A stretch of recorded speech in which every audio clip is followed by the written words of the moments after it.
Adipurush is a joke of Ramayana, not an adaptation. And Ramayana is not a religious book. India में 7000 साल पहले लिखा गया था। वर्ल्ड का मोस्ट इंटेलेक्चुअल महाकाव्य है ये।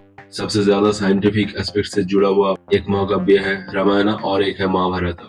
तो पैसा कमाने के लिए रामायण और महाभारत का गलत तरीके से इस्तेमाल फर्क पड़ता है हर एक भारतीय को, सिर्फ हिंदू को नहीं। ये कोई रामायण का एडप्शन नहीं है, क्योंकि फंडामेंटल स्टोरी लाइन ही आदिपुरुष का गलत है। It's just a made up story of ओमराउथ्स ओन माइंड।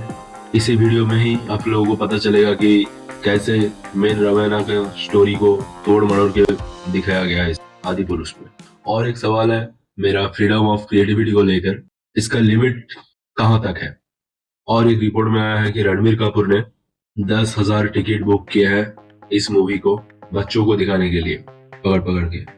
जैसे 3 लड़की का स्टोरी को हम केरला स्टोरी बोल के दिखा नहीं सकते, वैसे ही तुम अपना माइंड का सेटअप स्टोरी को हर भारतीयों का बोल के दिखा नहीं सकते हो, है ना। अब खुद सोचो, अब जिंदगी में पहली बार बचपन में रामायण का ये वर्जन देख लो और आपका दिमाग में जो रामायण का जो इमेज बने, इज इट फेयर।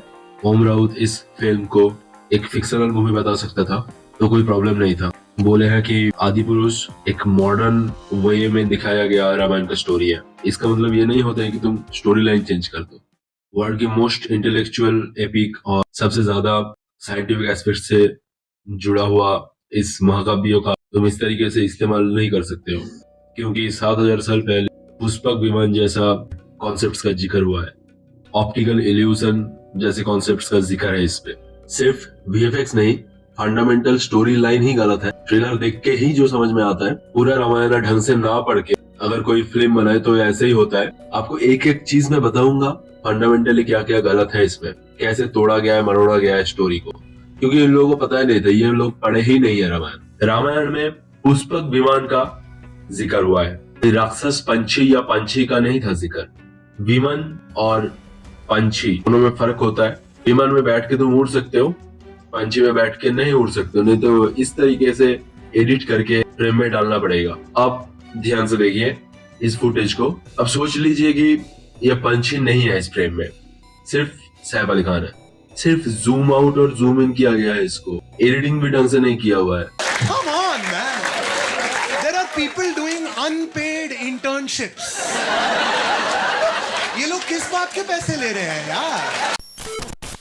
अब रावण का बात किया जाए तो पहली फंडामेंटल फॉल्ट जो दिखने में आता है जब ये शॉट आता है, पहली बात तो रावण एक ब्राह्मण थे, बहुत ही विद्वान ब्राह्मण थे, और हर एक ब्राह्मण को जनेऊ पहनाया जाता है जो कि दिख नहीं रहा है, और एक विद्वान ब्राह्मण ब्लैक अटायर में घूम रहा है। रावण सिर्फ एक एविल कैरेक्टर नहीं है। एक्चुअली पूरे रामायण सिर्फ गुड वर्सेस एविल का किस्सा नहीं है। हर एक स्टेप में आपको इंटरेस्टिंग स्टोरी मिलेगा जिसका अलग अलग एस्पेक्ट होते हैं। यहाँ तक कि रावण को बहुत ही पहले पता था कि उनका मृत्यु राम के ही हाथ में होना है, जो कि विष्णु का 7th अवतार है। और रावण बहुत ही विद्वान थे। रावण के पास 6 शस्त्रों और 4 वेदाओं का पूरा ज्ञान था, और बहुत ही बड़ा म्यूजिशियन थे, मैस्ट्रो था वीणा के। रावण लॉर्ड शिवा का बिगेस्ट भक्त था। रावण एस्ट्रोलॉजी का बहुत बड़े विद्वान थे। उन्होंने रावण संहिता जैसे बुक भी लिखे हैं, और भी 12 किताब लिखे हैं इन्होंने। और रावण इतना पावरफुल था कि नक्षत्रों की पोजीशन बदल सकते थे अपने मर्जी से। और रावण को तंत्र विद्या का भी बहुत नॉलेज था। तंत्र विद्या मतलब science of creating optical illusions of thoughts. इसीलिए कोई कोई पुराणों में यह भी माना जाता है कि रावण का 10 सिर एक्चुअली में नहीं था। रावण की गला में 9 मड़ियों की एक माला था, तो 10 सिर एक्चुअली रिफ्लेक्शन थे उन मड़ियों में। अब बताओ ये कौन है? ये रावण है। किस एंगल से? इस एंगल से तो रावण 7000 साल पहले बालों में कट लगाया करता था, और ट्रिमर से बाल और दाढ़ी काटता था। नाइस। और रावण हमेशा ऐसे मूड में नहीं रहते थे। रावण को एक बहुत ही ग्रेट राजा माना जाता है श्रीलंका में। उनके राज में श्रीलंका को सोने की लंका बोला जाता था। रावण बिल्कुल भी क्रूएल राजा नहीं थे। अब सोने की लंका बोला जाया करता था जो श्रीलंका को, उस चीज को इन लोगों ने काला बना दिया है। अब ये प्लॉट श्रीलंका का है या फिर चेरनोबिल का है या फिर 500 करोड़ का माल फूकने का धुआं है चारों तरफ, पता नहीं हर चीज काला क्यों है। और एक बहुत ही बड़ा फंडामेंटल फॉल्ट जो कि एक्चुअल रामायण ना पढ़ने की नतीजा है। जब हनुमान सीता माता को ढूंढने निकले, श्री राम ने हनुमान जी को अपना अंगूठा देके बोले थे कि सीता माता मिले तो उनको ये दे देना एज ए आइडेंटिटी। सीता माँ को समझ में आ जाएगी कि हनुमान को राम ने भेजा है। जब हनुमान को सीता माता मिले, हनुमान जी जब सीता माता को अंगूठी दिए राम के, तो सीता माता ने एज ए रिटर्न राम को देने के लिए कि राम जी को भी पता चल जाए कि सीता माता से हनुमान मिल के आए, तो इसके लिए अपना चूड़ामणि दिए थे हनुमान जी को। चूड़ामणि ये होता है और ये चूड़ा होता है।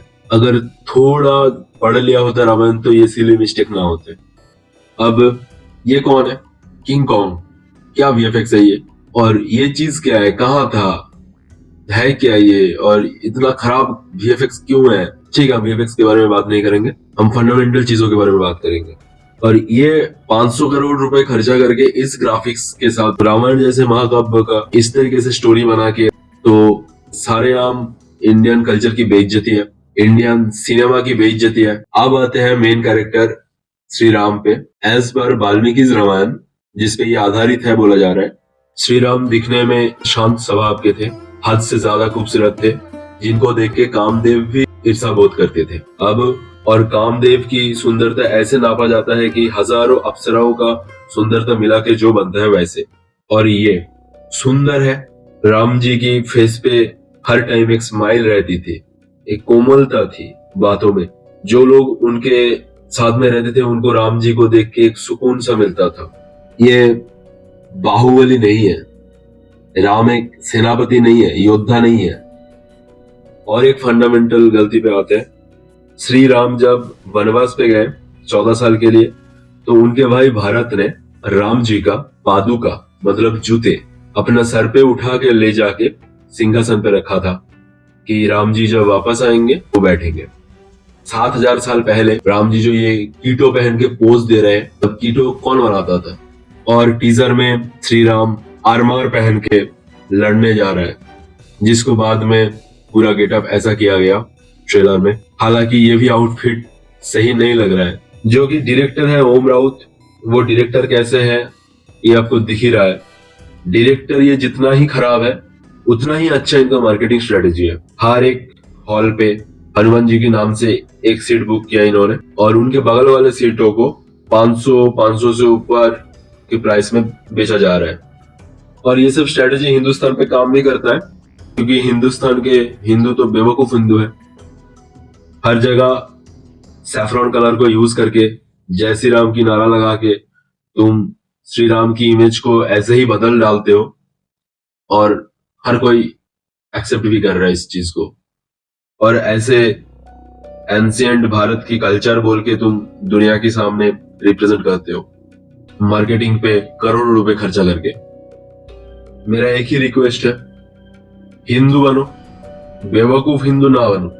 और इस तरीके से रामायण को दिखाना नॉट ओनली फॉर हिंदूज, हर एक इंडियन के लिए शर्म की बात है। और इसके खिलाफ हर एक भारतीय को आवाज उठाना चाहिए। और रामायण जैसे एक स्टोरी दिखाने के लिए आपको सीन्स को कॉपी करना पड़ रहा है दूसरे फिल्म या फिर सीरीज से, तो फिर आपका क्रिएटिविटी, आपका विजन एज ए डायरेक्टर बड़े सवाल उठते हैं। रामायण इज इंडियाज एसेट, इसको संभाल के रखना हमारा जिम्मेदारी बनता है। जय हिंद, जय श्री राम, गुड बाय।